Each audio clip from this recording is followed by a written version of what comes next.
trying something completely new, something that we've never done before, and we're dealing with a lot of technical difficulties, something that I didn't foresee happening. So we had all of this nice and pretty and ready to go with intro videos and outro videos, and then two things happened in the last 2 days. Number one, they came out with an update for my software, which broke all the video playing. So all the cool intros and outros that we had set up went away because they're not actually playing. So then the second thing that happened last night was my external hard drive that has every video, every graphic, everything I've ever created here crashed. And so we couldn't fix our overlay to fit, and we couldn't do all the other stuff that we needed to do. But we still want to do a show because we haven't done one in like a month and a half, and so it was so important that we get a show out. This will get all cleaned up and fixed. There's going to be a nice little pretty chat right above my ugly face here. We'll get the overlay to fit the screen. It'll be pretty. We'll fix it up, I promise. Just be patient with us. So now that I gave my let's get that back on. Now that I gave my whole spiel, let me welcome in my buddy, Mr. D. Wayne, with me this morning. How you doing, bud? Good. The first touch of coffee just touched my soul, so we're starting off in the right way this morning. Yeah, I mean, coffee is the only way to go. You got to have coffee first thing in the morning. We're going to pump my volume up and D. Wayne's volume up just a little bit here so that you guys can get us, but we're going to try something new. Welcome back. Madden 20 is here. We are 2 weeks deep already into our season, and it's been a hell of a journey to get here. What do you think so far? Like, you've got to play all the other stuff. Now, you didn't get to play the beta that much, but you got to play the early release. What are you thinking? I've enjoyed it so far. I think I know that a lot of y'all would say an improvement over 19. We wouldn't be saying much, but I have enjoyed it so far. I think it's something that the guys are going to take a while to get used to. I think it is a whole different game. Stuff that worked in 19 is not going to work now. But I've enjoyed it. Plays totally different. It does, and if you've seen the scores across our league in general, the disparity I think is going to be a lot greater, at least right now, until everybody figures it out. Just speaking for right now, but I've seen people lose that I didn't see lose, last Madden very much, and I've seen guys win that didn't win a whole lot. So I think it's a good thing. I think some guys are picking it up, and I've enjoyed it so far, and I think it's going to be fun. Yeah, I agree with you. Like that, the disparity in who's winning, who's losing, how close games are, how close games are not. It's going to take all of us a little bit to get used to. And so if you're new or you've been on another planet and you're here in the OMFL, they came out with an update right as we were getting our settings figured out. We were just about to start the season, and the update caused us to do a complete restart. In the midst of doing a complete restart, the update also killed the creation suite, which didn't allow us to upload and download new rosters. And then when we tried to fix our roster, because one of the issues we found that removing high motor this year actually made the game play completely different. So we were going to add it back, but when we added it back, it messed up contracts, and oh my God, we were losing our minds. It was the craziest thing. It took us more hours than I want to admit that I actually put into it. But we figured it out, we got it fixed, and we finally got back rolling. And then I got the stream all figured out, so you can go check out Saints and Sinners' new podcast that came out, the All 22 new podcast that came out. Go check those things out. They're super cool. And then also I started streaming with, my ugly mug and cool layout and everything. And then this came out with an update that totally crashed everything. So this isn't perfect. I see that we got some viewers. Thank you guys for tuning in. The chat is plugged in, but I have a good chance it's not working. So feel free to chat. I'll pull it up on my phone and talk back with you guys. But hopefully you'll see it hop right up here above my face. That's where it's set up right now. You're not seeing it. I also have the Pretty Daddy Leagues page, set up. How's this camera go? Right, yeah, right there. It's going to have the Daddy Leagues page there, but none of it's working right now because the update broke everything. So let's dive into it, man. Let's start talking about our top games from week 1 and week 2. What was your favorite game? Week one. Let me pull it back up. I had it all. I got my computer. I'm not Thir- as computer I, savvy as you are. I didn't. I didn't get Uh, him. I didn't give him enough time. I didn't do an agenda this week because when I started working on the agenda is whenever the external hard drive crashed and I actually didn't have access to the agenda. So the poor guys are flying blind with me. But what we're going to do is he looks it up. We're going to talk about our top games like we always do, and then we're going to talk about our AFC and NFC predictions, which are going to be really, really different this year. And then we're going to wrap it up, and we'll just get back in the flow of things. So we'll get back into the flow of our every Saturday. We'll start pumping the mailbag back out there so that owners can start submitting questions. So much content is out there from our community. I'm going to save that for the wrap up, but there's just tons of stuff to keep you engaged. So I have strung this along as I can. You ready, D-Wayne?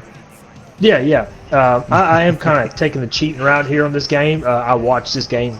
I was just playing on my computer real late one night, and Mo and Cincy kicked off. Bengals versus Seahawks. That's about the best way you could start a week one of a new Madden, is seeing two juggernauts go at it.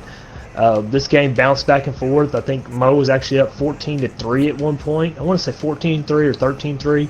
He was up pretty well. I mean, he was in control of this game. Went to halftime, and it just seemed like the momentum changed since he came out. Just gunning the air and out. Dalton was 19 for 22 for 302 yards, 2 touchdowns. AJ Green was unstoppable, 7 catches, 141 yards, 2 touchdowns. If you go through here, the biggest telltale to me, offensive red zone, Seahawks are 0%. I want to say they got in there. They only got in the red zone one time, but when you get in the red zone, you got to come away with something. You got to come away with 3. You can't come away with 0. I've told a few guys that this week in the chat. You get in the What get in game the are red we zone. talking about? The I Seahawks got and Bengals. confused. Oh, Week 1. I This is a week 1 game. you said Dawson, and that's what threw me off. Did I say Dawson? You did. It threw me off. Or maybe Sorry, that's what Cody. just my ears heard. That's my I bad. said Dakota, Look, you're on my it's mind week a one. lot, but We're getting back into the flow of things here. My bad. So go back into it. oh no, it's just going over this game. This was a really good game. This just showed two tails of it. First half, the Seahawks just dominated this game. Mo was reeling. Wilson 14 for 20, 273 yards, 2 touchdowns, but the tail on that was 2 interceptions. That's not very Mo-like. Chris Carson 9 carries, 99 yards. He did have a long of 69 yards, which kind of skews the stats a little bit. He was really held in check until that point. And if you go to DK Metcalf and Lockett, they both play Mo games. They 4 for 112, 5 for 102, just long, deep passes when you try to converge on his running game. This is just a really great game. Just a tale of two halves. Seahawks dominate first half, Bengals dominate second half. Bengals drive down, score with like 45 seconds left to take the lead, go up by 4 points. Mo gets the ball back, drives all the way down the field. I want to say, Mo drives the ball on the ball with like 30 seconds left. Tries a corner route, which does work this Madden. I will give it that. The corner routes work. Your receivers will go up and get the ball. Cincy's guy, I can't remember who it was. I want to say it was William Jackson just made a play on it. Went up and out jumped. I want to say it was going to Lockett in the corner. Just made a play on the ball, got the ball back. Mo still had a shot, had 3 timeouts. Cincy ran the ball twice. Third down, I want to say Cincy called the timeout, readjusted what he was going to do. I don't know if most players were just a little antsy. I seen Cincy just, and he wasn't even spamming it. He just hid the fake hike one time, and most guys jumped off the line and game's over. It was a rough way to lose that game. But that's one of the things about undisciplined players. It wasn't a spam thing or anything like that. He literally just hiked it one time and the guy jumped off the sides and game's over with. But it was a really, really good game. If you look at these things, the Bengals went on to win week 2 as well, and the Seahawks went on to lose. So seeing the Seahawks 0-2 to start this Madden, it's a different sight. Yep. Look, there's definitely some things about this game that they got to figure out, right? The kick meter disappearing is an issue. I think until we all get in the flow of this, until we all kind of figured it out, I'm sorry, Mr. Puerto Rican Nipple is talking to us in the chat. He was worried about the music. I am leaving the music on. It's down. Hopefully not too loud. We will get a copyright, but that copyright doesn't block the video. It's not supposed to. It's supposed to just not let us make money on it, which I'm totally fine. Add a little music to the show, and who cares? Probably gonna need to lower it down a little bit more, but. There's definitely some things they got to fix, and I think until we get in the flow, there's going to be a lot of sacks. And one of the things that really sticks out to me is the quarterback accuracy. Everybody's in like the 70% range, and Right. that's probably a little too high, and we got to kind of figure that out a little bit. I think one of the things that we may try after week 4 is a little bit more of a speed bump to allow faster players to play faster. I think that will help cornerbacks and DBs and receivers interact a little bit better, and that should lower that quarterback accuracy just a little bit. So we'll see. We're going to get to what we think is our predictions for the year. There's definitely some different type of ball games that are taking place here. I'm going to go to week 2, Buccaneers and Panthers. Of course, these are some divisional rivals of me, but they played a Right. 37-31 game, and it was really Carolina making a deep run late in this game. It was 17-7 going into halftime, and then the Panthers went on a run, scoring 24 points in the second half, but Tampa Bay was able to get just enough there with 14 points of their own, bring it into overtime. They scored the touchdown to kind of win this game. So the big stats here is the offensive rushing yards. The Tampa Bay Buccaneers had 101 rushing yards to only 68 rushing yards for the Panthers. Not you kind of would expect that to be flip-flopped with the running game that the Panthers have. What's up, Smash? Good to see you guys tuning in already. We're going to get all this fixed. If you're wondering why it doesn't look quite right, go watch the beginning of the video. Passing yards, though, you're going to see here 301 from Tampa Bay. Winston has been on fire early this season, and that's not something that I would expect to see. 19 first downs for the Bucs to only 13 for the Panthers. Almost 500 yards. You could call it 500 yards of offense for Tampa Bay. 4 third down conversions to 5 for the Carolina Panthers. And then the time of possession, which is so crucial this year, you're seeing a lot of close 50-50 type percentages. But the Carolina Panthers win this one 26 to 23 minutes. If you start breaking down some of these stats, you'll see Winston 342 passing yards, 3 touchdowns, but he gave up 7 sacks. There were 8, 9, 10, 11 sacks total this game as Cam Newton was sacked 4 times. And I think that's the promising thing, but weird thing is that guys have learned to take a sack and to not force the ball. That's why you see the high percentages, but also the high sack numbers and the low interception numbers. There was only 1 interception this entire game, but 6 touchdowns, and then both quarterbacks, let's see, the rating was 134 to 106.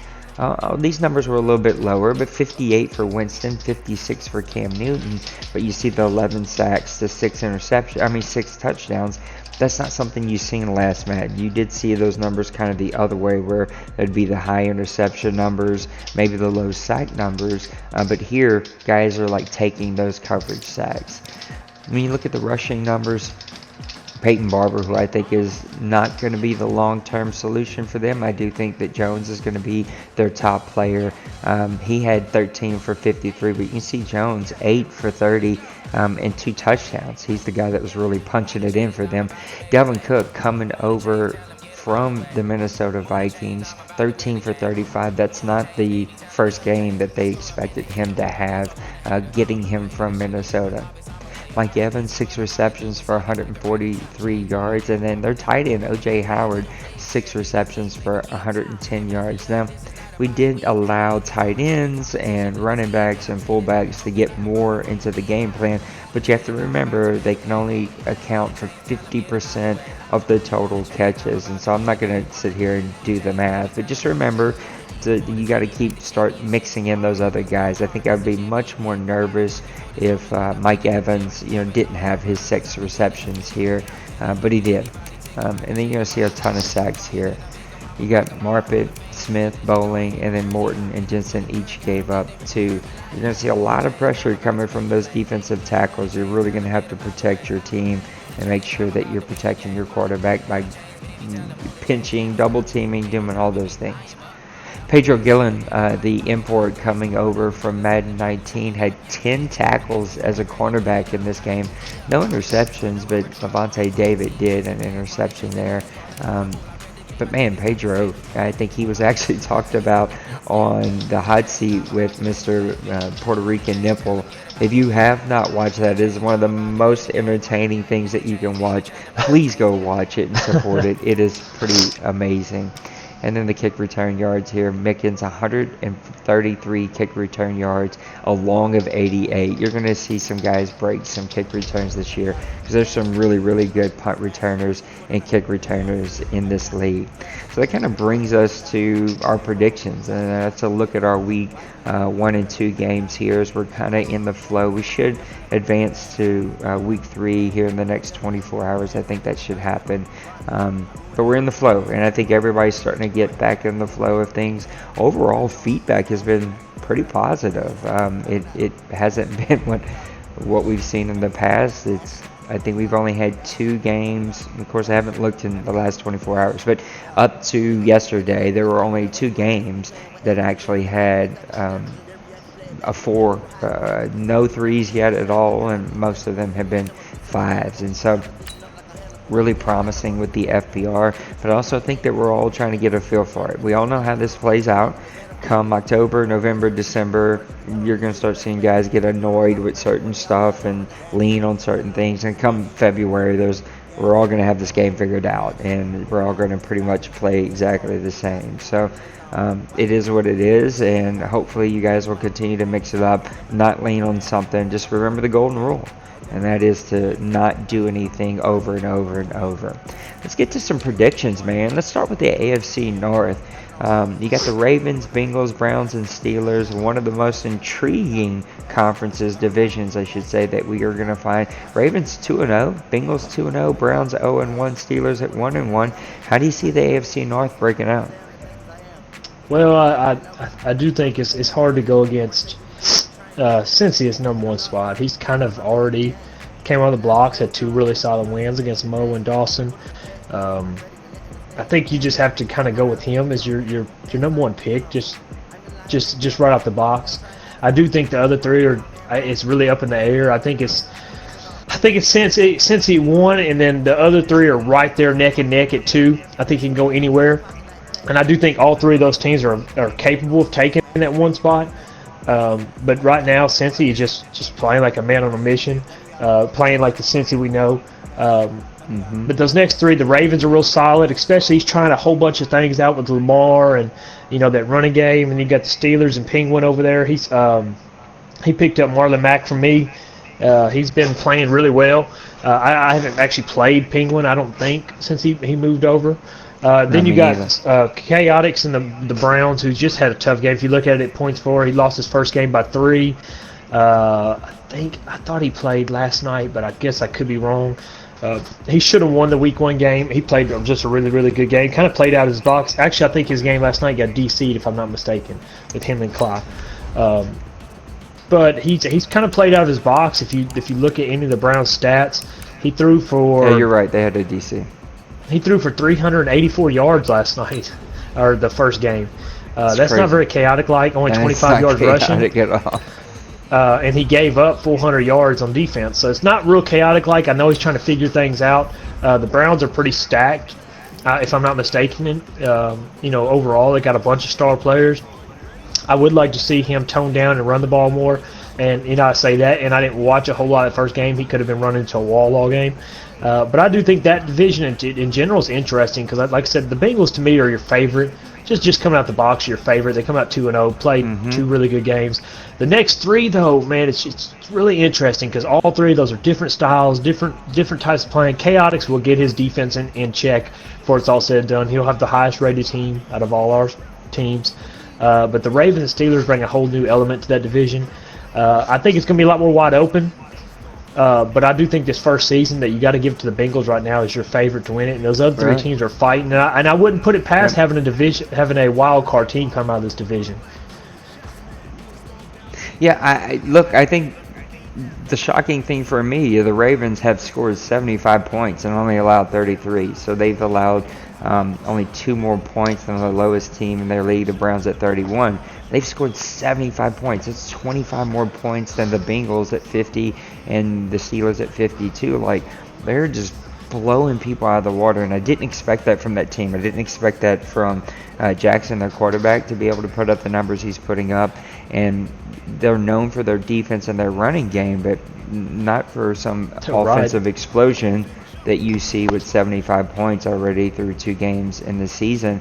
And so I think that throws a little bit of a wrench in my predictions. Can he keep that up? We have to see, right? We have to see if he can continue to do that. I do think, though, that the Ravens, I got to go by what I see. I can't go with my eyes deceiving me. I got to go with the Ravens winning this division. I do think your wild card will come out of this division. The Bengals and Cincy are just too good. I do think the Browns and Steelers are going to be right in there pushing him. They're going to be pushing this whole conference in the AFC, and I think that you're going to see a lot of good ball games here. They're going to beat up on one another as this continues here, but I do think that the Ravens are going to be the division winner. His team is clearly playing the best football right now. Let's move over to the AFC South. You got the Jaguars, Colts, Titans, and Texans. Jaguars at 2-0. Your Colts at 1-1. The Titans at 2-0, and the Texans at 1-1. Another kind of mixed bag that we didn't expect to see here. These guys are all beating each other up, and there's a kind of all over the place. And so, how do you see your own division, the AFC South, breaking out? Honestly, right now I think it's really hard to look past the Titans. The Titans start out 2-0. They beat me in week 2. I want to say they beat the Browns in week 1. That's who they played in week 1. He's come out the gate, just played really, really solid. He had 3 turnovers in our game and still came out as a winner. And to overcome 3 turnovers against especially somebody like me who just tries not to turn the ball over and plays real conservative, that just tells a lot about the talent he's got on the Titans team. Brady's come out hot. He's 2-0. I think that's a good thing for him. I think he really runs off that momentum of coming out 2-0 like that. Really runs the momentum. If you look at his stats, it's kind of un-Brady-like too. But I do think some of these offensive stats will, level out as the season goes. Brady's not going to average 281 yards passing the whole season. I think his rushing stats is only average 102 right now. Will go up. I think just speaking of volume against the league, I think the longer we play, the more the running game will become impactful on it. I think most teams are airing it out right now, but Brady's no exception to that right now. But I think you do have the tough Titans and Jaguars both being 2-0. Titans have really been tested in those 2 games. Then you got me at 1-1 and Big Hurt at 1-1. And Big Hurt's solo win was against you. I hate to bring that back up. And that's a quality win. And then he lost against the Jaguars.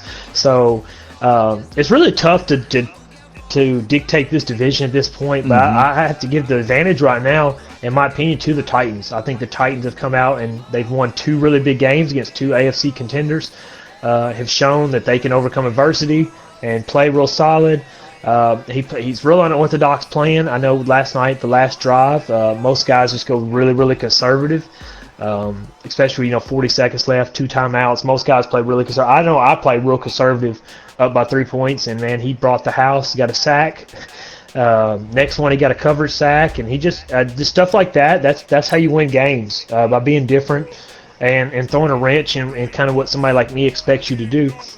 If I had to pick right now, though, and I know it's really early, I'd have to go the Titans, and I think the Jaguars, Colts, and Texans are fighting for that 2nd seed. The Titans got to get beat for me to see it. They just played really, really good, and they've squeaked out 2 close games against 2 AFC contending teams. I go with the Titans right now, and then once again, I still think your wild card team will come out of the North and the South. I think it's going to be tough out of the West. I just think your North and South are so tough that I don't know if there's going to be a wild card team left for the West. I don't see the East getting a wild card team. I see them getting 1 team, and that's no disrespect to them. I just think the AFC is so deep right now that the fighting for them 2 wild card spots is going to be ridiculous. So I go with the Titans as number 1, and then the Jaguars, Colts, and Texans are fighting for that 2nd spot. Especially this early in the season, it's really hard to place them 2 through 4.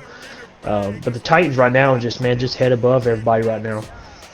Yeah, this fake humble thing that you do kind of makes me a little nauseated. I can kind of feel my breakfast right here in my throat. Look, you're going to get things figured out. Here are a couple of things that are concerning. The Colts have scored 60, which is great. They gave up 55. That is totally not like you. It's not the type of football that you play. You and I have kind of flipped spots. We'll get to my team later, but like I'm not playing great offense. You're not playing great defense, and it's usually the other way around for both of us. Look, the Titans have played great. 2-0 is a great start. You cannot take that away from them. But 63 points for and 57 points against, like, there's nothing to brag about. There's not a whole lot there that you can hang your hat on the way you are to think they're going to be the division winner here. And yeah, the Texans beat me, and man, his quarterback was unstoppable. His offense played really great. He and I actually came down to like one last game-winning drive, and he was able to make just enough plays to keep me from winning it. I think 2 back-to-back sacks by Watt put that game away. But look at the Jaguars here. I can't lie about the stats. So 53 points for, which puts him like third in the division so far, but like not far behind you guys. He's only allowed 28 points per game. And that's outstanding. That's Brady football. He's going to eat the clock. He's going to force you to make plays on offense, and that's where he's going to get the turnovers. And I just see the Jags hanging in there. I do think that the Colts are going to get things figured out. If I had to pick, I'm going to pick the Colts to win this division. I think you always kind of do that. You take a couple of weeks to figure out your team, to figure out what you got to do, and then when you get things figured out, you're rolling. I think the Jaguars are going to push you. He's going to be right there, and it will be between him and other teams for a wild card spot. Unless he continues to play like this. If he continues to play this dominating defense that he's playing right now, he'll be just fine, and he may be able to win this division. Let's hop over to the AFC East. You got the Jets, Patriots, Bills, and Dolphins. Jets at 1-0, Patriots at 2-0, Bills at 0-2, Dolphins at 0-2. Some shockers here, some teams that have played good and bad football. But what do you think about the AFC East? Well, I think you got two teams that are competing, two teams that aren't going to compete right now. I think, I played with the Dolphins in, the testing phase. The Dolphins have a lot of work to go on, and Kevin has said that they got a lot of work. I mean, you just look at giving up only averaging 18, giving up 32. They got a bad team. He's got a lot of work ahead of him. I'm not, I have a lot of sympathy for Kevin and that team, and I know it's his favorite team, and he's sticking it out with them. And then you got the Bills, who I think are, I seen on Twitter the other day, the Bills account, talking about they're not in a full rebuild, they're trying to compete, and I get that. But at some point, you got to look, he's got a really tough roster. I think the Bills, myself, are a season away from probably competing. He's got to get some weapons around Allen or Jackson, whoever decides to go with at quarterback. But he did beat me in the preseason. He played a really, really good game. But I think he's a few weapons away from being able to compete, especially when you get up, we're talking about the Jets and the Patriots. If you start looking at their stats, they've both only given up 15 points a game, 14 points a game. Two guys that are just defensive minds. Bloop, I think I played him one time after he came over last cycle. He gave me one hell of a game, especially for coming into a team that he didn't have any control of the personnel on it. Played really good. I think when you get with him and Clyde, you're going to have two defensive-minded teams. They're going to try to punish you. We know how Clyde is. Clyde can control anybody on the defense. He's probably one of the best, most universal. I'd put him and you and maybe Cincy Bird all in the same category as guys who can just control anybody in the secondary and really throw your rhythm off. If you have to worry about where that defender's at in the secondary, especially if you can't spot him at the snap, you become real hesitant and you get sacked. Yeah. Because you just don't want to throw that interception. This division right here, I do think that Bloop and the Patriots have a shot. They're built to win right now. They got Brady leading the way. We don't know how long Brady will play.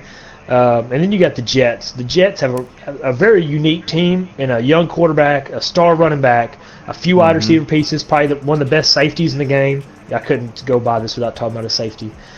He's got a really solid defense. From LSU. Sir?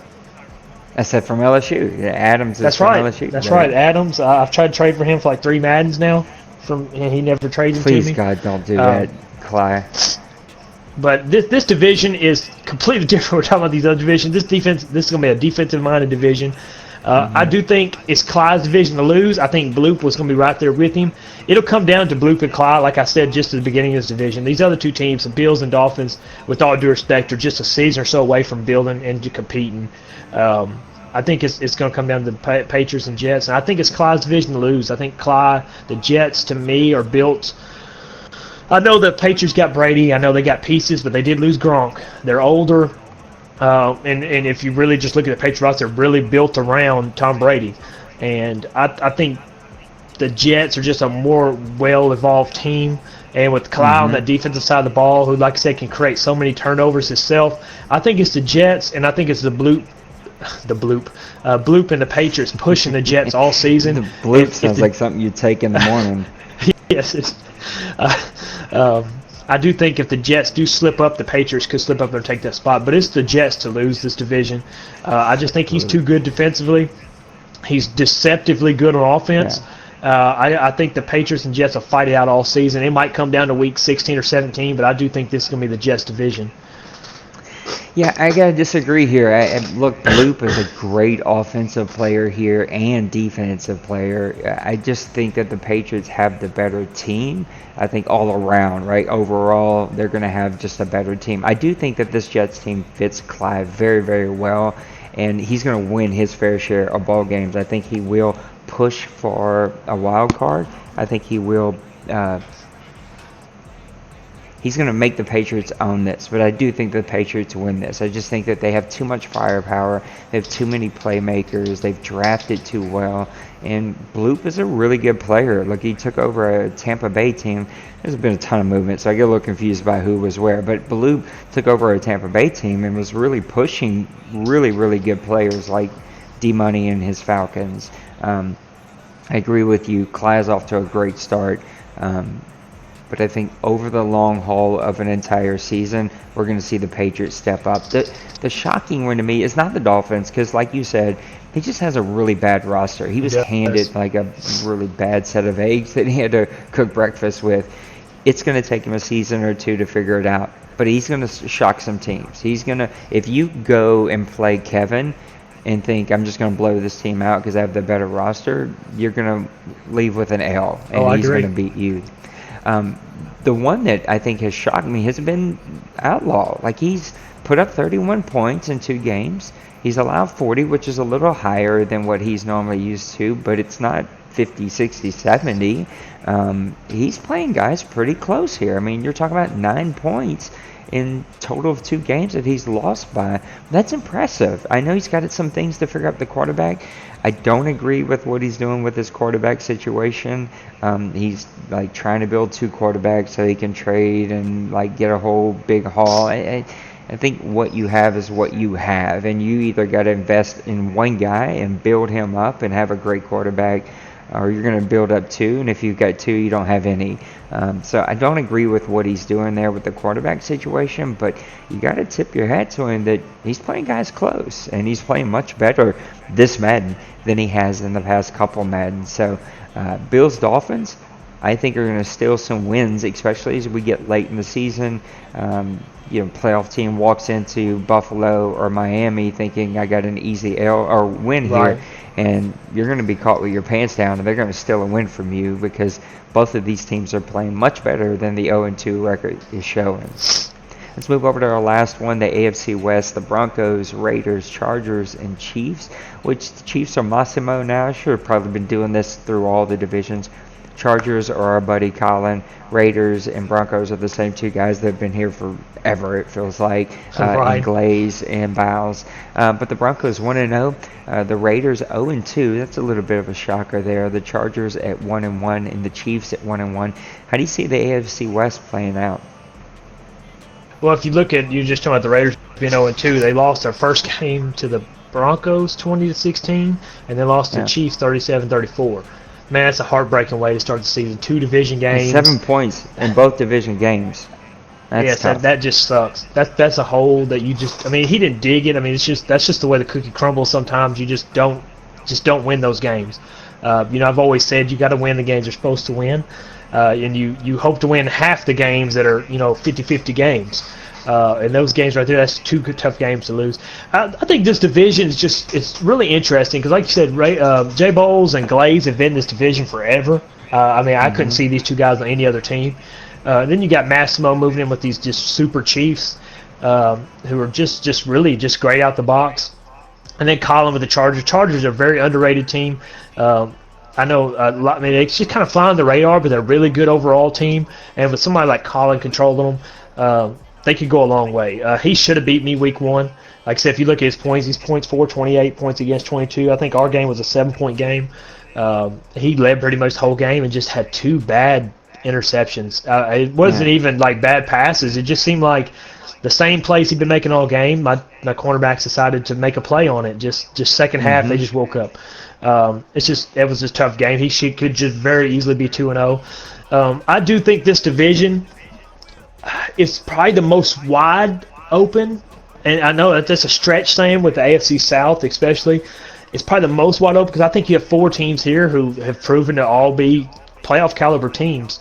The Raiders digging themselves 0-2 hole. That's just something they're going to have to fight back for all season. I do think the Chiefs, with the talent they have and the weapons they have, I mean, you've got Tyreek Hill. I think Tyreek Hill's got like 300-something yards already receiving. 379 and 3 touchdowns. Between him and Mahomes and I think and Kelsey, I think he's got the weapons to win this division. But he can't sleep on the Broncos. He can't sleep on the Chargers. Chargers have a bunch of weapons. It's probably got one of the best wide receiving corps that you'll see right here. Really underrated with Keenan Allen. I want to say Mike Williams, and there's a third one, a Gator import. Teron Gator, Terry Gator. Both of them. Allen's got 300 yards through 2 games. Gator's got 220 through 2 games. Mike Williams and Hunter Henry are really a little bit underused, but they're both big bodies, especially in the red zone. I think this division is another one that could come down to week 15 through 17. I'm going to pick the Chiefs. I know that sounds like a cop-out. They're just such a dominant team. There's not a whole lot of holes on it, and he did trade a few pieces, including to me. So he's trying to win now and also build for the future. But he's got enough talent, even with trading those guys away, to win right now. This is another one that we talk about. I think there's 3 divisions here that could get a wild card. This is another one of them. I think the Chiefs is their division to lose, but you can't sleep on any of those other teams, especially the Broncos and Chargers. The Raiders, they're going to have to really turn around quick. And I know 0-2 is not, you shouldn't put a panic button, but losing 2 division games right out the box, man, that just hurts. That's just a punch in the gut. And he's a great player. It's just you just get unlucky and stumble out the gate like that, and now you pretty much have to play all season and hope you can get those games back. But I'm going with the Chiefs to win this division. I'm going with the Broncos and Chargers to knock on the door. And the Raiders, I do think he'll turn it around. This is one of those divisions that could have 4 teams with over 9 wins in it, in my opinion. I think, especially if they start beating each other up. Like, we always talk about the NFC South, when you, and I can't remember who else was in that division with us. Colin, and I think the Buccaneers were just a wreck show that year with different players. But I think we beat each other up in that division so much, and that's why I kind of look at this one. I don't know if you'll see a team just jump out and, they got 13 wins, everybody else has got 8. I don't know if you'll see that. I think this division will beat each other up. I think Massimo's got the most talented team, but you can't sleep on the Broncos. I've seen the Broncos win with, I can't remember who he had at quarterback, Chad Kelly one year, and was dominating with a 70 overall quarterback. So I don't think you can sleep on anybody in this division. I am going to give the advantage to the Chiefs. I just think he's got a powerhouse team. He's got the best, I hate to say the best wide receiver in football, but he's got the fastest, most explosive wide receiver in the OMFL. And with Mahomes, with that cannon he's got, I think he could be open every play, in my opinion. So I do have the Chiefs first. I know I sound like I'm rambling on here. I think it's the coffee kicking in. I do think the Chiefs go first. I think the Broncos and Chargers knock on the door, and I think the Raiders turn it around. But I'm going to give it to the Chiefs, and I almost guarantee you a wild card comes out of this one, like I said, because I just think you have too many good teams out of this division. I just think they're going to beat each other up all season to where you have the Chiefs at 11-5, the Broncos and Chargers at 10 wins, and maybe the Raiders at 9 wins. I could see something like that happening. Yeah, I agree with you. I don't think that there's this team that has 13 wins, right, that we can just point to and say this team's going to be blowing people out of the water. I think it's super interesting that you think there might be 9 wins, but everyone has 9 wins. That's going to be interesting to see if that plays out. I think the Raiders have dug a huge hole here. When your first 2 losses are by 7 points, Yes. but both the division games, that's hard to overcome. I mean, you have 4 games left. That's it. And so even if you sweep those 4 games, you're still finishing 4-2, and that's tough to overcome and win a division in the OMFL, where you probably need to go 6-0 in your division games. I will say though, I like the Chargers to win this division. 56 points for, 45 points against. I know you lost that 1 game against you, but that's a powerhouse team. I just like this Chargers offense, and they're playing better defense. Look, the Chiefs have scored 58 points, but they've allowed 64. That defense is porous. I mean, they don't have some playmakers that they need to have over there. It's not the Dallas team that he's had in the No. past. I agree with you. His offense is powerful, and they're going to be making plays all over the place, but that defense is going to give up a lot of big plays, and I think he's going to lose some 45 to 41 games, and then those are going to come back to haunt you sooner or later. Whereas I think Colin and the Chargers are going to cause you to play some of those tight games. You're going to have some 12-6 games type situations, especially as the weather turns cold and you can't just run around and sling it like you can without slipping and falling and crazy things happen. I just like the Chargers to win this division. The Broncos are an intriguing team to me. What are we going to see from them? They start out 1-0, but there's a long season left to go here. So I like the Chargers to win this one. I think the Broncos and Chiefs will both push. And I do agree with you. I think the Raiders are a very good team. I just think when you start out 0-2 in both the division games, that's just too big of a hole to overcome. And I think that's just going to set him behind. Let's go ahead and go to the NFC now. The NFC North, you got the Bears, the Lions, the Packers, and the Vikings. We talk about this division probably more than any of them because Right. we have seen a lot of under sub 500 teams come out of this as the division winner into the playoffs. I don't think we've seen a wild card or like a really close, 12, 11 game, situation at the top in years. And so you got the Bears with Smash, you got the Lions with 0-0, you got Vikings with Crazy B-Man now, and the Packers, of course, is Priest. So 3 guys that have been there for quite some time. Talk a lot of smack on the draft show. They love to get on the draft show and talk smack, but we haven't really seen that play out. And I know Smash is going to talk about, he's been, 12-game winner in this whole time, but this division still has a lot to show me. Bears at 1-0, Lions at 1-1, Packers at 1-1, Vikings at 0-2. How do you see the NFC North playing out? I mean, I know this may play right into what you were just talking about, but I think the Bears win it. I think this is their division. The Packers are good. He's turned the ball over with Rodgers, and we've seen it. Yeah, I want to too say, much. who did we watch him play the other day? That he was just, hey, Nebraska, I'll give him. He sticks to the gunslinger. He will gunsling it with Rodgers till the day he dies. He is Brett Favre, if we've ever seen Brett Favre Yes. in Madden Farm. I will tell, Priest sticks to his guns. Win or lose, he sticks to his guns, and that's just his downfall in the long run. It's hard to win games throwing 4 or 5 interceptions. The Lions and DeVino, man, he's got a good thing in place here. He's always played really good defense. Only giving up 21 points a game right now, but he's only scoring 14. He's got to score more points than that. I do think he's playing with a little more confidence. He's not in his own head as much. But I think he's a step away. I think he's got to get a few more pieces. And the Vikings sort of kind of shocked me starting at 0-2. Let me click and see who he's played. But the Vikings I thought would be a solid team, and he lost to the Packers week 2 maybe, and then lost to the Falcons. I watched the Falcons game. He was in that game the whole game. It's just D-Money's just like a virus that just slowly kills you as you play him. And he just ate him away and finally put him down. This division right here, though, to me is all Smash. I played Smash in the preseason. He gave me an ass whooping that I hadn't had in a long time. He just played really solid, and I know Smash will talk crap with the best of us on here. And I know he means well for the most part with it. But I do think this is his division to lose. He plays really clean cut. He plays He doesn't turn the ball over a ton. He plays really, really good defense. Only giving up 14 points a game. I know it's only one game. He gave up 14 points in that game. I think it's his division to lose.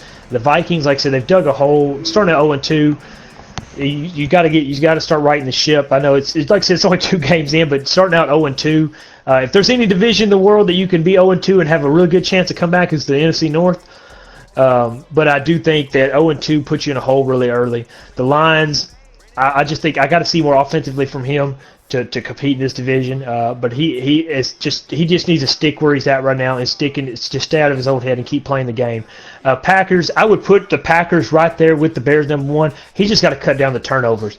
I would have to look at it real fast and see how many. Of course, I don't think it shows. He's already got.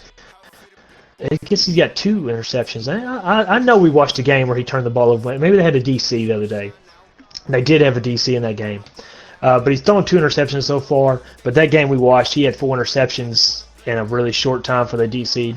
I think that's just going to be his sinking ship, is that he just wants to air it out with Rodgers. And now if there's a Madden ever to air it out, if you have a star wide receiver, this Madden will give you a shot. It will give you a shot. Your guys will go make a play for you. But I just think the Bears are just too good. I think defensively he runs a really tight ship. He's got Mitch Trubisky there. He's got some good speed guys and some good route guys on the outside. I think it's the Bears winning this division. I could put the Packers right there with him if he won't turn the ball over. And I love Priest. Hey, Priest is one of my favorite guys, but he's just got to quit turning the ball over so much. Yeah, I can't do it. This is the Bears division. Mr. Smash is on the chat right now. I wish I could get all this to work. It's going to work. I've got an email out to Elgato to help me figure out why the videos and chats aren't popping up. We're going to get it figured out. It'll be cleaned up hopefully for the next show. But anyway, he is in the chat right now talking smack. He said it's not smack, just facts. But there's a sprinkling of smack talk in there. And then everybody got to see me kiss my loving wife who had to leave and go pick up groceries. Like a good, no, I'm not going to say that. I think that this is all about Smash. Look, he's 1-0. If you watch Smash, that defensive, how can I say this? That just twist the knife with Smash.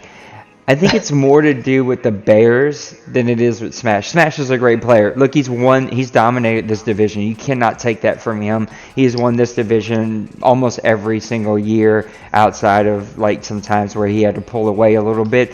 But this Bears defensive line is freaking stupid. It is unbelievable, the pressure that they put on quarterbacks, and that pressure forces guys to make a lot of bad throws, take a lot of sacks. Like, there's just a lot of rough stuff there. I think that the Bears own this division. I know that Smash is saying that the Lions, I love 00. He's my man. He's been with me for 20 years.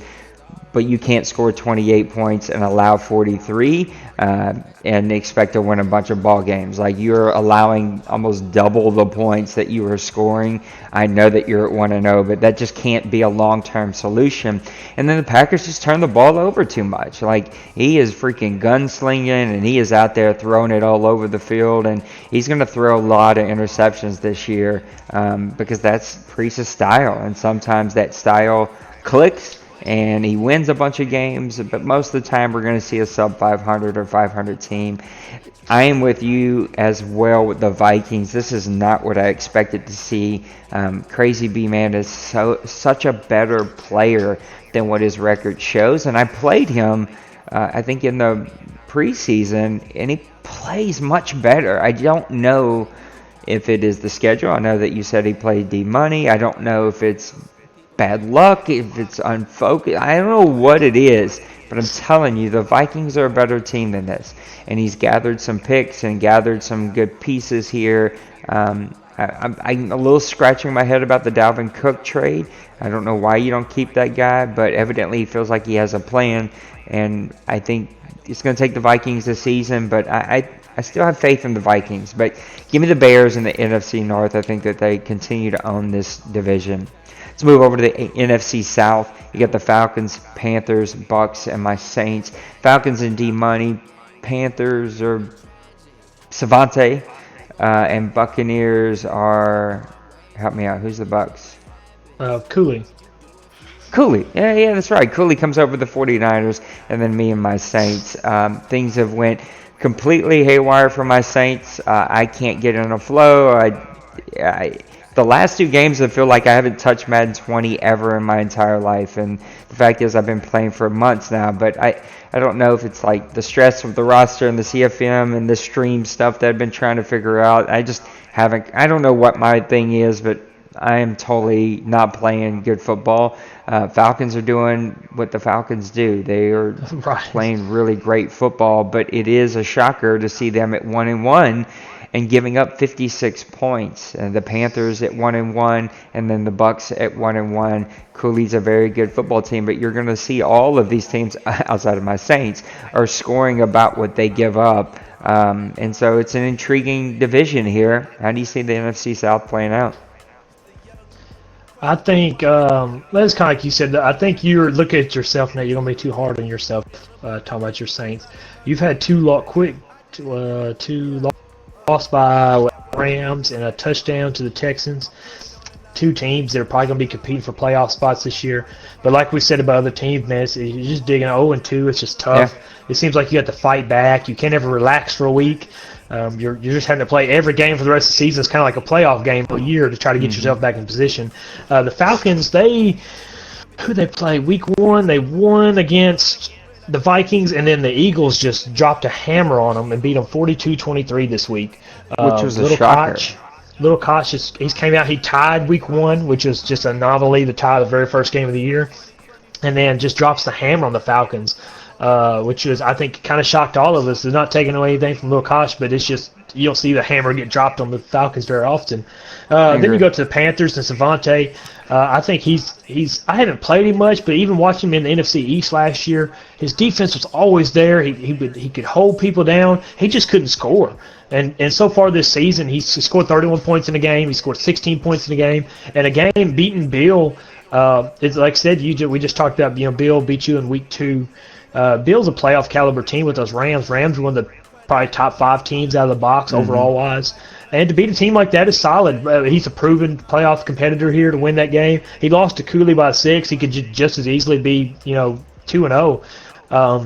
The Panthers have a very unique team. I'm so used to seeing Colin with them for like 2 years, and then DB Noel was with them for like my first year or so here. They're a different team with Cam and the way they're built. They're built around a very unique style.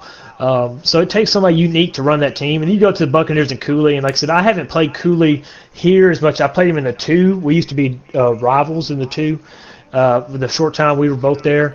Or at least I was there. But he started the season. He beat the Panthers by 6, and he lost the 49ers by 4.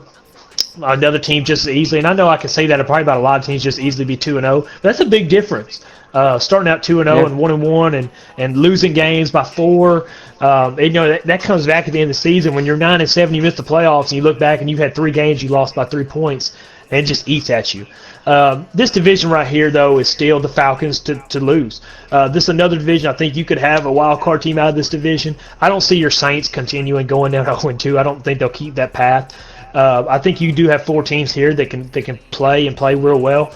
I think the Falcons, unless something just happens, he's just got a really solid wide receiver corps. He's got one of the fastest defenses. He's just got a really good team. I think your Falcons get this. I do think your Saints probably get there at number 2. I think you turn around and get number 2.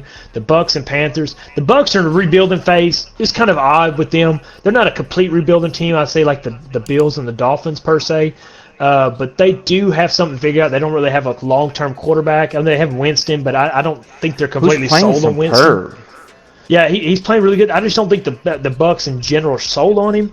Just like the Panthers are kind of in a rough state where they're in a competing stage, but they're fixing to go over that hump to where Kuechly's getting old, Cam's getting old, Short's getting old on the defensive line. He's got to win now or start making moves. I do think that's the Falcons' division to lose, but all these other 3 teams, the Bucks, Panthers, and Saints, are all teams that can compete with anybody on any given day. So I do see a wild card team down in this division behind the Falcons. Yeah, I can't argue with that. This is the Falcons' division to lose until somebody takes it from him. The Eagles game was a shocker to me when I seen that. It was kind of blown away. Look, Savante, I like seeing him win. Like he is playing much better football here, but you're still giving up more points than you're scoring, and that's not winning football, right? And the one outside of my Saints, which yeah, I've just played poor. Like at the end of the day, I haven't gotten to a flow on offense. I haven't fed Kamara. First play of the game against the Rams, Kamara breaks an 85-yard or something, 80-yard. I don't remember what it was. It was a long 75-yard run, touchdown. Get the ball back. Bills playbook isn't working. We got to restart. It's working. And like restarts, I think it's more of a mental thing than anything, but like most restarts, it goes the Rams. And he completely shuts me down. I think he had 11 sacks. It's just crazy, right? Free blitzers were coming, and I had no answers, and I got to get it together here and get things focused because I have a quarterback that I can win now with, right? And I'm gonna have to figure out my quarterback situation after this. The rest of the team's pretty young, but this is the year where I can make a push with Drew Brees. And so I think it's the Falcons. The shocker outside of me are the Buccaneers. Cooley is a great player. He plays good defense. He can really push you on offense. But he's given up 64 points, which is the most points in this division right now. And that's just not what Cooley normally does. And it's a little bit of a shocker for me. So that's the head scratcher to me. I think this is the Falcons division, and as we see these other divisions, a wild card could come out of here, but will it is the question. I don't know.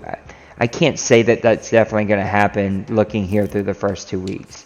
Moving over to the NFC East, you got the Cowboys, Eagles, Redskins, and Giants. Giants is Pepper. Redskins is our buddy Denbrew, who was on All 22 for the second episode, so make sure to go check out All 22. He dropped some knowledge about scouting your opponent and how to get ready for your next game. You got the Eagles and Little Koch, who moved all over the place. Bucks, Titans, Eagles? Yeah, I think that's where he went. Bucks, Titans, Eagles, and then Mr. Maniac finally getting his Cowboys again, which was a head scratcher to me because Cowboys are your team, and you've yet to take them, even though you've had many opportunities to take your Cowboys. I think this division would be interesting if you had them. But look, Maniac knows how to win. He's got his favorite team back. I think Maniac is feeling a little sorry for himself because he expected his offensive line to completely dominate it, and it's not dominating people as they probably, hopefully, shouldn't. He's going to get things figured out. Cowboys 1-1, Eagles 1-0-1, Redskins 1-0-1. Those two teams tied in Week 1, and the Giants at 1-1. How do you see the NFC East playing out? Well, I do think this is still the Cowboys division to lose. I think that he's just got a solid squad. I know, like you said, I think he's kind of been down on himself a little bit about his team, which I think a lot of it, I think there's just a lot of figuring out to do here. I don't think anybody was going to walk in and just do what they thought they were going to do. I don't know. But I think this division is probably more wide open than you would think. Like I said, the Redskins and Denbrew are solid. Denbrew is proven since he's came in with the Redskins that he can compete with anybody. The Eagles kind of surprised us with a huge win over the Falcons, but surprise or not, it's a win over the Falcons, and you got to cherish that. Pepper and the Giants are Pepper and the Giants. You know what he's going to get. He's the same team, just without Odell Beckham now. He wants to run the ball. He wants to stifle you on defense. But I do think this is the Cowboys division. I think they just have so much talent, and especially it being a real-life Cowboys fan, they're facing run into a lot of salary cap stuff, and it's going to be like that in the game. He's going to have to make some decisions, so he needs to try to take advantage of the talent while he's got the talent. Yep. But the Eagles and Redskins aren't going to make this easy. I think they're both really good teams. I think that it's not going to be a runaway. This is kind of like the AFC West, just minus. I don't think the Giants are quite ready to do it yet, and I know I don't mean that in a bad way to Pepper. I just don't think they have quite enough talent. I know I say this to the half our league's Giants fans. I'll hear about this, but I just don't think they're quite there yet. These other three teams they're just ready to go. The Cowboys just have so much talent, and they have Maniac with at the helm, who is one of our best owners here, best players. He'll get it together. I know he'll. We might have to pep him up through this, but he'll get it together and he'll figure it out. And Ezekiel Elliott will be one of the MVP candidates for it's all said and done. I think the Cowboys win this division, though, and I think the Redskins and Eagles push him. I think the Redskins are a team that could push for a wild card spot. The Mm-hmm. Eagles just got to show me more. I know they won. I know they beat the Falcons. I'm not taking that away from him, and I don't want him to think that. I just got to see more. I want to see him put together a solid season before I completely give him this division. I think the Cowboys win it. The Redskins push for a wild card spot, if not push for this division, but they at least push for a wild card spot because I'm trying to save me a wild card spot for this NFC West we're going to talk about, and we'll get to that here in a few minutes. The Redskins are the most intriguing team to me because I played him. I know how good of football he plays. Right. He's so dedicated. I hope I'm not going to say anything. He scares me, so like, yeah, I'm trying not to ever get chewed out by him. But ex-military guy, so I hope I didn't overshare there. So that just means he's very disciplined, and he plays Madden like that. He's just very disciplined about how he plays, how his game plan is, how he prepares for an opponent. And so they're the most intriguing team to me. Also a team that is lacking some firepower. Like he doesn't have Ledbetter of 19. He doesn't have a quarterback that's ready, right? Like he definitely has some potential there, but some guys that need to be built up. That offensive line needs some help. Clearly the defense needs a couple more playmakers there. The Cowboys are the most complete team. But the Eagles, man, I want to see it long term too, but I have to go with what I see in front of me. And what's in front of me is a team that scored 59 points and only allowed 40 and just beat the Atlanta Falcons. Whereas Maniac and his Cowboys just dropped a game this past week and is all in his head. I know he's given up 45 points, which is not a lot, and scoring 57, but Maniac is like a lot of us. He just gets in his own way. He just starts like yapping at himself about how he's supposed to play and not supposed to play. He's kind of funny in those ways. And if his offensive line isn't dominating, we got to pump up run block because clearly my line should be dominating it. Look, Maniac is going to win a lot of ball games, and I agree that this is probably his division. He's proven it. He has a track record. Little Koch does not have that track record. Man, it's hard when you just beat the Falcons, a guy who won 4 Super Bowls in Madden 19. But Maniac's back with his team. He's so dominant when he's clicking, he is dominant. And Maniac, in my opinion, has been one of those guys that wins late. He really figures things out early, and by the time you get week 15, 16, 17 playoffs, he's rolling, and he's just steamrolling teams. And the NFC sets up for him to make a pretty deep run here. And so I like the Cowboys. I do think that a wild card will come out of here, possibly 2, because I do like the Redskins and the Eagles. Let's move over to our last one, NFC West. You got the 49ers, the Rams, the Seahawks, and the Cardinals. Arguably the best division in football. The 49ers... Who's the 49ers now? Oh, you're our buddy, Dawson. That's right. Dawson's back in the league. He's got the 49ers. The Rams, of course, is Bill. Lots of firepower there. Mo with the Seahawks. And then Cardinals is Rod. Rod came over from Rob, not Rod. Rob came over from the New England Patriots. But this division's kind of upside down of where we thought it would be. The 49ers at 1-1, Rams at 1-1, Seahawks at 0-2, and Cardinals at 0-2. 2 things we didn't expect to see. But how do you see the NFC West playing out? I think it's kind of like you just said. It's going to be a lot different than what we thought. I don't think anybody would have, if we were betting men, we wouldn't have bet the Seahawks started out 0-2, which I will say one of them was a computer game. But I mean, it was the game that got played. DC couldn't play. It's just part of the OMFL life when it just happens like that sometimes. Mm-hmm. I don't think we would have seen him as 0-2.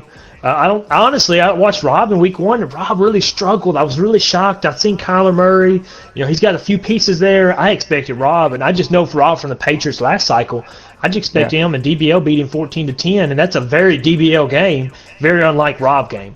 I expected more, and I do think he'll figure it out more, and I love the fact that it was more realistic. Kyler Murray shouldn't come in here and be a superstar. I'm 100% behind that. He missed throws that they just were missed throws, and I think it's going to be some growing pains for the Cardinals. They're a really, really young team. I I'm not gonna sleep on the Seahawks being out of this one, and I know we've jumped No. on. I've personally jumped on the 0-2 thing. He's got to dig out. He hasn't quite figured it out yet. He lost week 1 to Cincy. He just didn't blow, but he did blow a 13-point lead against the Bengals. You look at the Rams. I think we talked about him losing to. Who did he lose to? He lost to the I just know he Panthers. beat me. Panthers, and he beat you. So he's already getting his AFC or NFC South out of the way. You go 49ers. They won week 1 against Cooley and the Bucks, and then lost by 2 to the Bengals. And Yeah. he was a play or two away from being 2-0. I know Dawson was. He's trying to get back in the groove of things. The 49ers are a different team. This division could be more wide open than you think, especially with the Seahawks being 0-2. The only good thing for the Seahawks is everybody else has lost, so he's only one game behind, even being at 0-2. How long is Mo going to be gone? I don't know. I haven't looked at the out-of-town schedule and thing to see how long he's going to be gone. If he's gone for a week, he could be 0-4. We might be looking at something there. I mean, 0-4 is a huge difference, and he might not be able to come out of that Which has happened to him before. And it has, and he's went on to win like 10, 12 games. But I do think with him having this going to be some growing pains. I don't think he's going to be a walk-in, and kind of like we're used to Mo walking in, and he's right back in business, playing the exact same way we thought he was. Everybody's trying to figure out this game, and if there's a game or a season to not start out slow, this is it. Just because he doesn't know. He's giving up 31 points a game, and that's very un-Mo-like. I think this division could come down to your 49ers and Rams right now. I think the Cardinals are just young, growing pains. But I think Rob will get it figured out. Rob will turn that Cards team into a dominant team before it's all said and done, just like he did the Patriots post-Brady era last cycle. The Seahawks will come back in. It just depends on how long Mo's going to be gone on vacation or how many vacations I wish I had half the vacations Mo has. It just depends how long he's gone and how many games he misses. He probably can't afford to dig a big hole, not with these 3 teams above him, and especially the 49ers and Rams. The Rams, like I said, they're one of the best teams out of the box. I figure this is going to be a good year for Bill. I think Bill's going to play really solid. I think the 49ers, Dakota's playing with the confidence. Like I said, losing to Cincy by 2, it's still a loss, but you can take it. It's kind of like when it gains a lot of confidence. You play somebody that you know has been in the OMFL Bowls, won an OMFL championship, lose by 2 points. He's also going to be a wild card with that 49ers team. He's trying to figure it out. There's a lot. It's a different built team, kind of like I was talking about the Panthers earlier. There's a different type of team. He's traded for a few people in there. I think this is the Rams division right now. The 49ers will be knocking on the door. The Seahawks are just such a question mark. I don't know how long he's going to be gone. I really hate. You can't count Mo out. But if he misses 2-3 games and he starts out 0-4 or 1-4 or 1-3, something of that nature, that's a big hole to dig out of. So this is kind of my question mark division because Mo just has a big question mark over his head. But I'm just going to assume Mo's going to miss 2 games. He starts out the season 0-4. 49ers and Rams get 2-3 games up on him. Mo could just be trying to fight for a wild card spot. If that. I think this is the Rams division. I think the Rams win 10 games.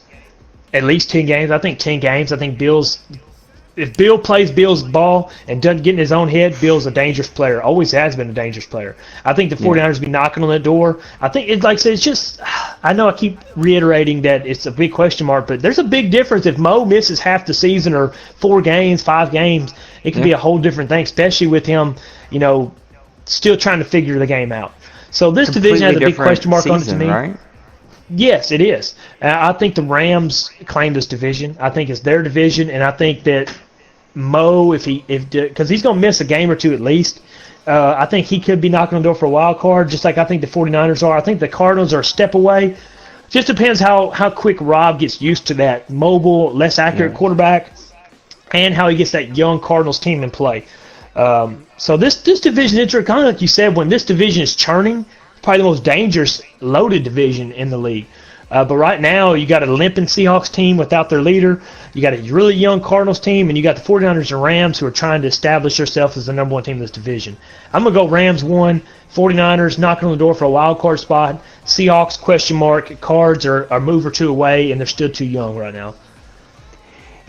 What are the chances that Dawson can getting back on the show one day? Probably pretty good. He was actually trying to listen earlier. He said his Twitch was messing up. I blame South Arkansas Internet for that one. He was I'm trying to gonna listen. blame South Arkansas internet as It's well. I it's miss having Dawson on the show, and I'm glad that he's back home. Uh, I just hope he's enjoying it. I hope he's enjoying his team because, look, 2 Maddens ago, he was the Rams, I was the Cardinals. We had some epic battles. Moved into Madden 19. He had the Redskins. Just couldn't quite get into the game, and I get it because it was not my favorite game either. And decided like this is actually not fun at all. I'm gonna pull away, and to have him back home, just like it's right. It's like there's just some people that belong here, and Dawson is one of those. Plus, I wanted you to have your BFF here. So the 49ers are the most intriguing team to me because I know the type of player that Dawson is. The thing that worries me about his team so far is the 51 points against. His team, when he's winning, is about defense and then scattering in just enough offense to win. He plays a lot like you. And 51 points is a lot of points. And that 49ers team is young. They have some playmakers, but he's going to have to get some things figured out to get rolling here. The Rams have the most complete team. Them and the Seahawks are running neck and neck, but there's just so many playmakers there for the Rams. And against me, Bill's clicking. Bill was calling the right plays at the right times. Like you said, we're all figuring out this game, and I'm double teaming Donald, and it was leaving his right outside linebacker to come scot-free at Breeze. And the Seahawks play that same type of football. They're going to blitz. They're going to come at you. So those two teams, I think, are really going to battle, and the 49ers have an opportunity to be one of those teams. In my opinion, still one of the most loaded divisions. Rob is a very good player. He is. With a team that he's got to build, like you said. But he's got that key piece. He's got some good receivers there that he can build off of. And in 2 seasons, this is going to be a completely different division. So I hope that Dawson sticks with it, right? Because he is such a good player, but I know he's a competitor and he hates to lose. But he also went and plopped himself in what's going to be probably the hardest division come season 2 and 3 and 4. So I hope he sticks with it and keeps battling it and punching those guys in the throat because he is one of the better teams that's out there. Maniac in the chat, but not with us. Typical Maniac fashion. Sleeping probably. That's probably going to be his excuse. But that's going to bring us to our last session. That's just to kind of wrap it up. There's our predictions. So Maniac, I know that you're watching the show. You get to write an article about your predictions. I want to see your predictions. But here we are in week 2. Lots of movement. Lots of guys like trying to figure out the game. You can see us. We're trying to figure out our new layout. I'm going to go get my external hard drive fixed so I can start working on graphics and everything. But there's just like a lot of stuff out there that we're all trying to figure out. And I think that come next Saturday when we do this show, we'll be in week 5 or 6, maybe 7, depending on how quickly these games go with this long weekend that we all have. Things could look completely different come the halfway point of this season than they look right now. But put a bow on it. What do you think about the season so far? What are you thinking about where we are? We'll roll out the mailbag for next show, and so you guys start submitting your questions. But what do you think about where we are right now? I like where I think the excitement's still there. I think guys are learning the new game. I think it's a good thing. I think like I said, it leaves the door open for guys that haven't been there before to have their shot at at that spot. I've enjoyed it so far. I think it's with any game, I think there's stuff that Madden, EA could improve with. I think we talked about earlier. The kicking thing is really annoying. That's not on us guys. It's on EA. There's some things that you just can't help, and you just gotta. I hate to say suck it up and just play through because the day I lose to a field goal like that, it'd be hurt. Yeah, it sucks. But I do think this is, so far, I don't think we can really argue that this isn't way better than Madden 19 was. And I think that's what a lot of guys, that's what you could ask for and that's what you could hope for. But I've liked it. I've enjoyed it so far. I think the games I've watched, we're still at the point where you don't have just three teams just beating the hell out of everybody. I think everybody's been competitive, and I hope it They're stays all that way. I hope with competitive. the new I hope the new way it is, the new gameplay and everything like that, just keeps everybody like that to where it is. The disparity's just there.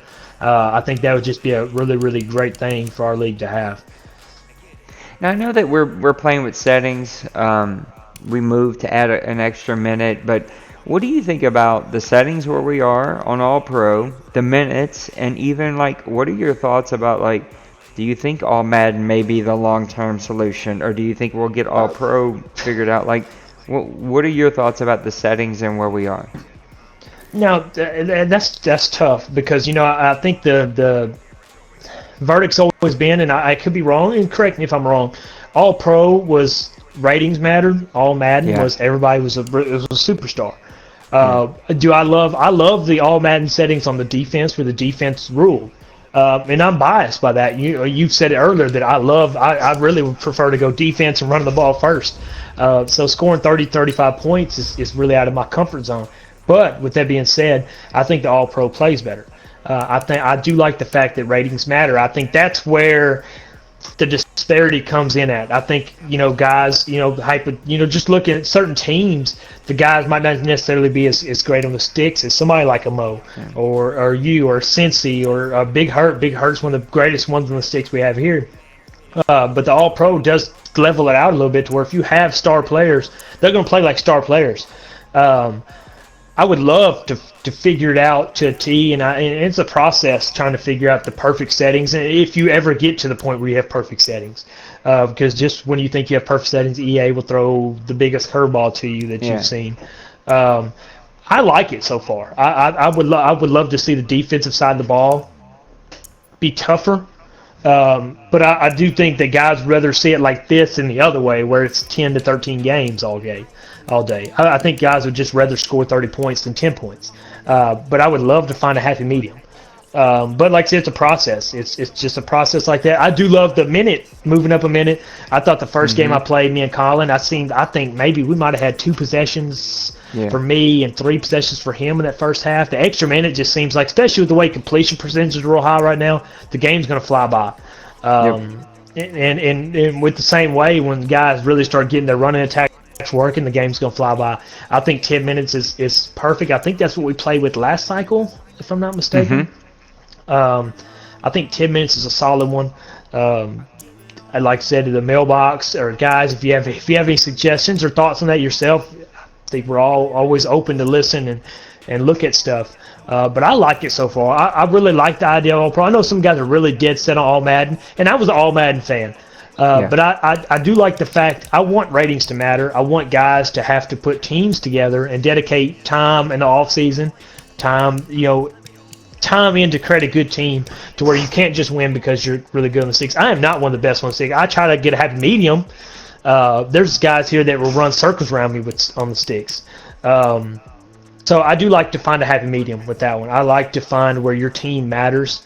You don't just have, and I speak from experience of guys that I try to find fast wide receivers to go down the field, and I do think that it needs to matter more than that. And I think that this right now, I think it does. I think your stars play like stars. Your X factors play like demigods. But somebody like Aaron Donald, and I know you've got to see Aaron Donald up close. Somebody like him should play Not like fun. he's a man among boys. He should play like that, and I'm glad to see him playing like that. I'm glad I don't have to play him. I don't think this season. I have played Joey Bosa, and Joey Bosa played like Aaron Donald's little brother, but he still played like a beast, X Factor. And X Factors and stars should play like that, and that's kind of why I like the all pro setting. Yeah. Here's some crazy stats to throw at you.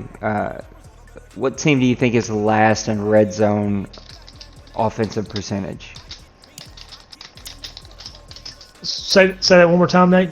What team do you think is the last in offensive red zone percentage? It's gonna surprise me, ain't it? I don't know. Maybe Seahawks, maybe. Yeah, that's exactly it. What team do you think is last in total defense? Last in total defense. Titans, maybe. Your Colts. Oh, I mean, imagine that. some shocking things, right? It Like is. there are just some. We're all figuring this game out. We're all figuring out the sliders, the settings. Now, I know like Brady goes off on this every chance that he gets, but we are really trying hard to not make any changes until week 4 and then just make minor changes. And if we get to the end of this season and look back at the stats and look at how things have played and think, okay, things are too crazy, records broke, like we'll give all Madden a shot, right? Like we're not against it. But I will say that here's a couple of big things that people complain about. Penalties. I just looked at the penalties. It just was on the screen.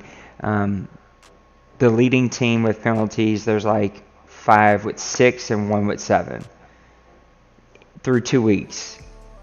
That's way below real NFL numbers. And so I know it's annoying, the quarterback, roughing the quarterback, and some of these other penalties, but like penalties are way, way down, and they should matter. And I know that it's never going to be realistic, like, roughing the quarterback and go watch a replay and I'm going to see my guy take 2 steps and bash the quarterback in the helmet. It's a game, but Right. I think penalties should matter, right? Like there are games in the NFL that are decided because of a pass interference, because of a holding call, because of a big play called back. That should happen here, right? And so I think we lowered the quarterback roughing back down to 50. I think we're right where we should be with some things. I personally think that we're going to adjust the speed threshold a little bit more to allow a little bit more of a separation for fast and slow players. But overall, I think we're right where we should be. Even look, I've complained that quarterback accuracy percentage is too high. I just looked. The top 10 quarterbacks are all where they would be in real life. Mid 60s, low 70s, a couple quarterbacks in the high 70s, but we're only 2 weeks deep into the season. You're not seeing really super crazy scores. I mean, they're a little high maybe, but I think overall they're not terrible. And so I don't know. I just think that there is a lot here for us to continue to figure out, and I think that we're going to get there. And I like where we're going, and I think it's just going to take us all some time to continue to learn this. So, Maniac, we missed you on the show. I'm going to go and fix my external hard drive that's broken and be able to start making graphics, and we'll get this graphic all cleaned up and also get the video thing cleaned up so we can start having intros and outros and the little chat, and we'll be back to normal hopefully by the next time that we have a show. So, Dwayne, thank you so much. Don't forget, guys. That was the other thing I was going to talk about. I have it pulled up, but I can't pull it up because it won't work. But so much content. There's 10 articles a day coming out from all the different leagues. Tons of videos, tons of new content. Like, go support it. Leave comments on the website. We give you incentive points for that. Leave likes and comments on YouTube. We give incentive points for that. The reason I'm giving incentive points is because that draws traffic to our website and to our YouTube page, gets more eyes on the content, and I like what we're doing. I love All 22. I love my Saints and Sinners podcast that we're doing, and we'll get Press Pass Live here going again and get the guys back in our regular scheduled programming, and it's going to be fun. There's just lots of stuff. I hope that you like the new system that we're using. This capture card really has cleaned things up. We don't have the popping that we normally have.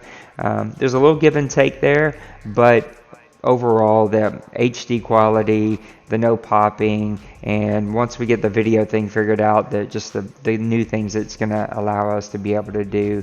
I hope that you've enjoyed it. And the feedback early has been that you guys do like the CFM and what we're doing. So for Dwayne, for Maniac, for the leadership here in the OMFL, thanks very much for tuning in. Give us a like, a listen, a watch, and we'll see you next time. God bless you. Peace. Later, guys.